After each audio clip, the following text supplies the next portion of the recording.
네, 오늘장 코스피와 코스닥 지난 금요일장이 언제 그랬냐는 듯 양 지수 모두 상승불 환하게 켜고 있습니다. 코스피 지수는 4% 넘게 급등세 시현하고 있고요.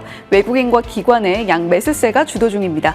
코스닥 지수는 2.78% 강세 흐름, 기관 매수세가 유입되는 가운데에서 상승 탄력 유지 중이고요. 자, 오늘 월요일에 잠금 해제 이분과 함께 해보겠습니다. 알파경제 김종효 이사님 나와 계십니다. 이사님 어서 오세요. 안녕하십니까. 네, 이사님과 이전에 만나봤던 종목들 저희 점검 한번 하고 가려고 하는데요. 두 개의 종목 살펴보겠습니다. 첫 번째 종목은 선익시스템인데요. 최고가 기준 상승률 82.8% 기록 중이고요. 지금 13.25% 오늘장에도 정말 활활 불이 타오르고 있습니다. 제시해 주셨던 목표가가 6만 원이었는데 6만 원을 훌쩍 넘어선 가격대로 현재 움직이고 있거든요. 추가적인 전략이 있을지 궁금하고요. 자, 두 번째 종목은 덕산 하이메탈입니다. 최고가 기준 상승률 56.4% 기록하고 있고 오늘장에서는 5%가량 하락세 나타내고 있기는 한데요. 최근 들어서 주가가 상승 탄력 제대로 붙은 모양새입니다. 자, 그렇다면 덕산 하이메탈도 목표가를 달성한 상황에서 이 두 개 종목 어떻게 좀 현재 구간에 추가적인 대응이 필요할지 궁금하거든요. 네, 일단 두 종목의 성과보다 더 중요한 포인트는 이 두 종목의 선택이 왜 나타났는지를 살펴보실 필요가 있는데, 선익시스템은 유일하게 지금 중국의 그 디스플레이 빅3의 증착 장비를 뚫어서 실적이 좋아질 만한 종목이었는데 실제로 뉴스가 알려진 다음에 주가의 반응이 거의 없었어요. 예. 그래서 긍정적으로 봤던 것인데 지금 속도가 너무 빠르게 붙고 있으니까 당연히 추격 매수, 현재 구간에서의 매수는 저는 쉽지 않다라고 보고 있고요. 보유하고 계신 분들의 입장에서는 그렇다면 이 중국과 관련된 매출이 어느 정도 구간에서 끝날 것인지가 핵심이겠죠. 왜냐하면 국내라든지 그 외 지역에서의 디스플레이 투자는 제한적인 수준이거든요. 그래서 선익시스템의 전반적인 흐름은 그때 말씀드렸던 것처럼 중국향이니까 중국향과 관련된 투자가 상반기 내에 멈추게 된다면 그러면 아마 주가의 움직임도 상반기 이내에 고점을 형성할 가능성이 높다라는 얘기니까 보유자들을 중심으로는 지금 먼저 내려올 필요는 없대. 상반기 내에 변화가 나타날 때 일정 부분 아니면 1분기 실적 발표 정도를 보고 저는 수익 실현하시는 것도 나쁘지 않겠다라고 보고 있고요.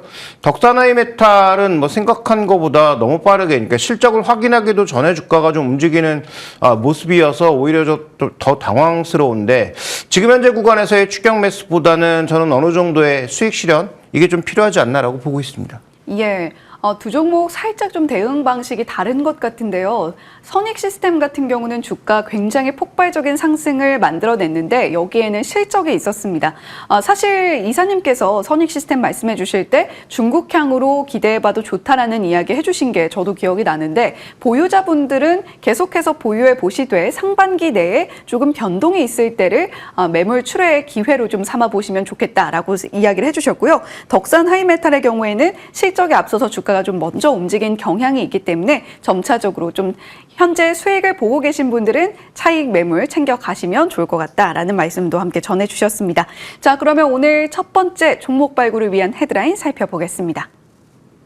자, 오늘의 첫 번째 헤드라인입니다. 미국과 중국이 동시에 식는다. 과연 어떤 게 식는 걸까요? 현대차그룹 올해 차 시장의 정체를 좀 진단했다라는 다소 좀 걱정스러운 헤드라인입니다. 자, 그렇다면 전장 시장은 어떻게 되는 것일까 궁금해지는데 이 기사를 저희가 어떻게 좀 받아들여야 될까요? 네, 현대차, 기아, 현대모비스, HL만도 모두 작년에 긍정적으로 말씀드렸던 종목군들인데요. 예. 로봇과 관련된 모멘텀이 붙어서 밸류에이션 레벨은 올라왔지만 자동차가 만약에 실적이 둔화된다면 어떻게 될까에 대한 고민도 같이 필요한 뉴스이기도 하고요. 그러면 이 자동차 안에 들어가는 전장은 어떻게 될까에 대해서도 좀 살펴볼 필요가 있겠는데 저는 일단 전장이 나빠지거나 혹시라도 둔화되는 건 저는 그 이유라고 봅니다. 왜냐하면 지금 현대차도 올해 주력 차종의 신차들이 다 쏟아져 나오거든요. 그 다음에 지금 폭스바겐도 이 어려운 상황에서 20개의 신차종을 내놓는다라고 얘기하고 있고요. 그 다음에 전기차 관련해서 BMW나 그 다음에 벤츠의 신차도 계속 나오고 있고 볼보도 나오고 있고 중국은 말할 필요도 없고 그러니까 신차가 2026년에도 쏟아져 나오고 있는 국면이니까 그러면 나중에 판매량이 안 팔리면 둔화될 수 있겠지만 초반에 판매량은 만들어야 되니까 물량을 달려나갈 거란 말이죠. 그러면 전장이 나빠질까? 저는 전장은 오히려 1분기에 가장 좋지 않을까 이렇게 좀 봐야 될 것 같아서 예. 오늘은 자동차 기업보다는 전장 기업을 한번 살펴보고자 합니다. 예, 신차가 계속해서 나올 것으로 예고가 된 상황 속에서 전장 시장은 오히려 괜찮지 않을까라는 전망 말씀을 해주셨습니다. 자, 그렇다면 오늘 살펴볼 첫 번째 잠금 해제 종목 공개해 보죠. 자, 전장하면 이 종목 떠오릅니다. LG전자 두 가지 키워드 열어볼까요? 첫 번째는 수익성 개선, 두 번째는 외국인 매수입니다. LG전자 하면 사실 주가가 참 안 움직이는 종목이다라고 생각을 많이 하잖아요. 수익성이 어떻게 좀 구체적으로 개선될 걸로 전망이 되나요? 네, 일단 뭐 두 가지를 보실 필요가 있겠는데요. 일단 뭐 TV 쪽에서는 경쟁력을 회복하기가 이제 힘든 것 같아요. 예. TCL이라든지 스카이웍스 같은 지금 중국 업체들의 추격이 워낙 거센데다가 쉽사리 이 판을 뒤집을 만한 카드가 없는 상황이죠. LG전자께 좋은 건 분명하지만 가격 차이라든지 더 싼 가격을 선택하는 소비자들을 설득할 만한 강력한 모멘텀이 없다라는 측면에서 보면 TV 쪽에서의 의미 있는 반전은 쉽지 않아 보이고 가전이야 이제 현재 구간만 유지해도 괜찮은 상황인데 그러면 이제 신규 산업에서 봐야 될 것은 뭐 저는 비용 측면에서는 준비된 그림에서 보시는 것처럼 운반비 지수가 떨어지고 있다는 관점에서 운반비와 관련된 비용 압박은 조금 줄어들 수 있겠다. 그 다음에 4분기에 적자를 낸 가장 핵심 원인은 구조조정으로 인한 일회성 비용이었잖아요. 이게 1분기에 사라질 거고 지금 현재 지수가 먼저 떨어지고 있으니까 아마 운반비가 좀 떨어지지 않을까라는 그런 기대로 인해서 비용 줄어드는 요소도 있는데요. 아까 말씀드렸던 것처럼 신차종이 대거 상반기에 출시됨으로써 상반기에 출시하려면 실제로 부품 수주는 언제 돼야 됩니까? 1분기에 돼야 되거든요. 예. 근데 우리가 작년, 재작년에 LG전자 얘기할 때 VS 부분, 전장 부분의 수주 얼마라고 얘기했죠? 100조, 120조 얘기를 했습니다. 그에 대한 실제 숫자가 언제 나올까요? 저는 상반기에 나올 거라고 봅니다. 아마 1분기 LG전자의 실적은 VS 부분에서 생각보다 꽤 서프라이즈한 실적이 나올 가능성을 지금부터 베팅해야 된다는 거죠. 항상 주가가 올라갈 때 누군가 다 관심을 가질 때 관심을 가지면 나에게 돌아오는 수익은 없다. 그러니까 지금처럼 별로 주가가 움직이지 않을 때 오히려 지금 봐야 되는 것이 아닌가라는 판단이고요. 그런 차원에서 LG전자에 대한 긍정적 관점은 오히려 주가가 별로 재미없는 지금이 노려봐야 될 타이밍이 아닌가. 그 다음에 저번에도 한번 말씀드렸지만 지금 수많은 코스닥의 로봇 기업들이 있는데 모터를 정말 잘하는 LG전자가 각 잡고 로봇 부품을 만들면 그들 회사보다 못할까라는 것에 대해서 저는 전혀 그렇게 생각하지 않는다. LG전자가 로봇 부품사로 전격적으로 치고 나오면 아마 코스닥에 있는 로봇 부품사들 중에서 상당 부분은 움찔할 가능성이 높다. 저는 뭐 그렇게 보고 있습니다. 예, LG전자 역시 지난해에 나왔던 수주 물량이 과연 실적에 언제 반영이 될 것인가 했을 때 이번 분기가 될 가능성이 상당히 높고요. 자, 그런 가운데에서 또 하나 주목할 만한 포인트가 저희 스탁 화면 보셨겠습니다만 수급입니다. 외국인들의 매수세가 최근에 좀 집중되고 있는 것 같아요. 네, 맞습니다. 아무래도 주가가 싸니까 매수한다라고도 볼 수 있는데 좀 추세적으로 들어오고 있어요. 준비된 그림 보시면 지난 2025년도 하반기부터 주가와 상관없이 끊임없이 들어오고 있거든요. 그러면 도대체 이들 외국인들도 그냥 심심해서 투자하는 건 아닐 거고 그쵸. 우리 시장에 대해서 전반적으로 지금 많이 오른 종목들 다 팔고 있잖아요. 삼성전자, 하이닉스, 뭐 오늘은 조금 사지만 현대차 다 팔고 있잖아요. 그럼에도 불구하고 지금 외국인들이 LG전자에 대해서는 꾸준하게 매수를 하고 있는 이유는 뭘까? 방금 제가 말씀드렸던 그런 이유들이 하나의 원인이 아닐까라고 봐야 될 것 같고요. 준비된 그림에서 보시는 것처럼 현재 PBR 기준에서 보면 바닥권에서 여전히 맴돌고 있습니다. 그러면 이 종목이 바닥권을 맴돌고 있는 거 실적도 안 좋은 데다가 미래 방향성도 별로 없어 보인다라는 것 때문에 이렇게 저평가되고 있는데 외국인들은 왜 비중을 늘릴까라고 보면 이런 저평가가 해소될 만한 포인트가 적어도 아무리 늦는다고 하더라도 상반기 내에 있지 않을까라는 기대를 가지고 있는 거죠. 말씀 안 드렸던 건 칠러 부분도 말씀을 안 드렸잖아요. 데이터 센터와 관련된 칠러 부분도, 그러니까 이 냉각 관련된 부분도 만약에 매출이 올라온다면 그럼 뭐 B2B 쪽이라든지 그다음에 B2C 쪽에서도 의미 있는 어떤 그런 반전을 충분히 보일 수 있는 모멘텀이 이 낮은 저가와 그 다음에 수급상에서 나타나고 있으니까 그러면 0.7배 내외 정도에 보이는 이건 트레일링 PBR이고 포워딩 PBR로 봤을 때는 저는 PBR 1배 정도까지는 빠르게 회복하지 않을까라는 그런 기대를 가져봐야 될 것 같습니다. 그래서 가격 전략을 말씀드리면 뭐 되도록이면 10만 원 언더에서 사셨으면 좋을 것 같은데 뭐 99,000원, 95,000원 정도의 조정이 온다면 저는 뭐 그때 매수하시는 게 가장 좋을 것 같고 그다음에 지금 트레일링이 아니라 포워딩 PBR 기준으로 한 배는 한 13만 원 내외예요. 목표가는 13만 원 정도까지를 제시하고요. 그다음에 손절 가격은 뭐 큰 의미 없다라고 보여지지만 그래도 뭐 9만 원권 이하로 내려간다면 조금 리스크 관리를 해야 되지 않을까 이렇게 좀 판단하고 있습니다. 예, LG전자 오늘장 좀 주가가 오르고 있는데 일단은 10만 원 아래쪽에 내려왔을 때 매수를 고려해 보시는 것이 좋겠다라고 말씀을 해주셨고요. 포워드 PBR 기준으로 한 배 정도 되는 13만 원대에서 한번 챙겨 보시자라고 말씀을 해주셨습니다. 목표가로 13만 원 제시해 주셨으니까요. 가격 전략까지 참고해 보시면 좋겠습니다. 자, 그러면 두 번째 종목 발굴 위한 헤드라인 바로 이어서 살펴보겠습니다. 두 번째 헤드라인입니다. 코스피의 거래 규모가 이렇게나 커졌나요? 3배까지 커졌습니다.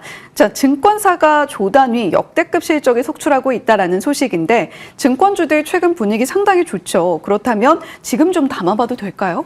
네, 일단 뭐 거래대금 이렇게 늘어나고 있는데 뭐 계속 늘어날 수는 없겠죠. 예. 그런데 뭐 갑자기 여기서 이제 역부이자로 꺾여서 막 하락으로 내려가면 다시 거래대금이 옛날 수준으로 내려갈 텐데 저는 뭐 그렇게 보지는 않거든요. 당연히 뭐 조정도 있을 수 있고 변동성은 있겠지만 상승 추세를 올해는 느리더라도 유지할 가능성이 높다라고 보고 있고 코스닥 시장도 또 달라지는 부분이 있기 때문에 그러면 증권사들 중에 먼저 앞에서 치고 나간 종목군들은 저는 좀 기회를 놓쳤다라는 판단이고 그러면 상대적으로 여러 가지 모멘텀이 있음에도 불구하고 별로 좀 다 올라갔으니까 별로 안 움직인 종목은 없어요. 근데 네. 조금 덜 올라간 종목이 있지 않을까? 그중에 또 상위권 업체는 누구일까 정도는 한번 점검이 필요하지 않을까라고 보고 있습니다.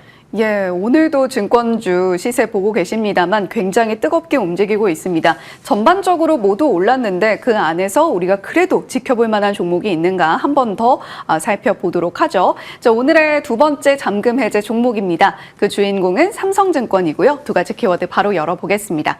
첫 번째 키워드는 주가 강세, 그리고 두 번째는 밸류에이션인데 최근에 이 증권주 주가 강세의 배경을 어느 정도 좀 간단하게 짚어주시기는 했습니다만 조금 더 자세하게 들여다볼 수 있을까요? 일단 우리나라 증권사들의 실적 기여도에는 뭐 작년 그다음에 재작년 정도까지 보면은 미국 주식의 활성화가 굉장히 기여를 했죠. 그런데 올해는 누가 뭐래도 작년부터 올라가기 시작했던 거래 대금이 지금 준비된 그림에서 보시는 것처럼 60조로 1월 달에 급증한 그런 양상입니다. 예. 그러니까 평균 거래 대금 비해서는 엄청나게 폭증한 거예요. 그러면 저쪽에 이제 리테일 비중이 나와 있을 텐데, 리테일 비중이 아니네요. YTD 수익률이 나와 있는데, 전반적으로 지금 미래셋 같은 경우에는 다른 모멘텀이 붙어서 주가가 엄청나게 폭등을 했고, 가장 MS가 높은 키움이 많이 올랐는데요. 그러면 그 다음 비중을 갖고 있는 삼성이나 NH의 주가 반등은 생각보다 굉장히 미약하단 말이죠. 좀 그런 관점에서 보면 이런 증권사들도 아까 이제 미래세 실적이 발표됐던데 굉장히 좋았거든요. 예. 그러면 삼성증권과 NH투자증권의 실적은 안 좋을까? 전혀 그렇지 않을 거잖아요. 그러면 실적이 좋은데 그걸 과연 주가가 충분히 반영하고 있느냐? 삼성증권은 굉장히 느리다고 보고 있고요. 자, 또 하나의 포인트.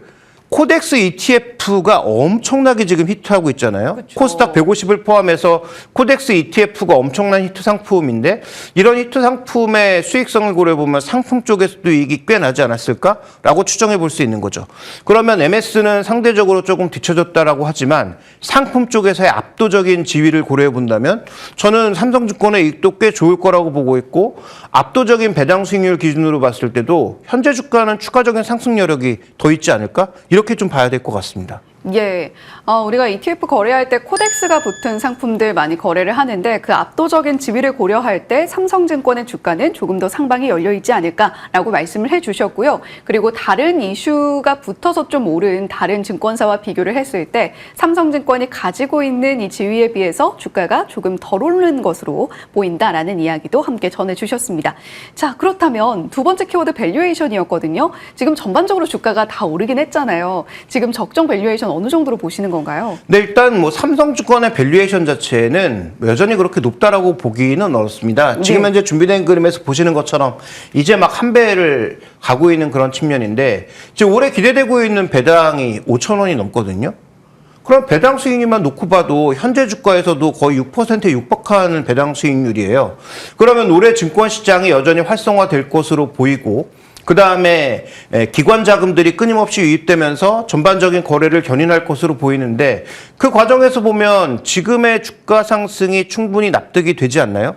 그래서 현재 구간에서 앞서가고 있는 미래에셋증권과 키움증권이 당연히 선두주자지만 그 선두주자를 쫓아갈 수 있는 2등주들에 대한 관심도 필요하지 않나라고 보고 있고 또 그다음에 삼성그룹이 전반적으로 지금 추진하고 있는 자사주 매입이라든지 주주환원 이런 것들도 저는 충분히 있을 거라고 봐서 다만 오늘처럼 급등하는 구간에 쫓아가시기보다는 조금 주가가 숨 쉴 때 적어도 이제 조정을 받을 때 그 매수하실 것을 말씀드리고 싶은데 가격 전략은 제가 매수가를 85,000원 정도를 잡았는데 네. 이 가격으로 올까 조금 궁금하긴 합니다. 어쨌든 저는 급등하는 구간보다는 최소한 보합권 혹은 약보합권 정도의 조정을 보일 때 매수하실 것을 말씀드리고 싶고요. 그다음에 지금 가격에서 사면 제가 보고 있는 목표가는 한 11만 원 정도여서 그렇게 높은 수익률을 기대하기는 어려우니까 눌릴 때 매수하실 것을 말씀드리고 싶고 손절 가격은 제시는 했는데 큰 의미는 없을 것 같습니다. 예, 삼성증권 조정 시 매수 관점으로 대응해 보시면 좋을 것 같네요. 오늘 월요일에 잠금 해제 알파경제 김종효 이사님과 함께했습니다. 오늘 말씀 고맙습니다.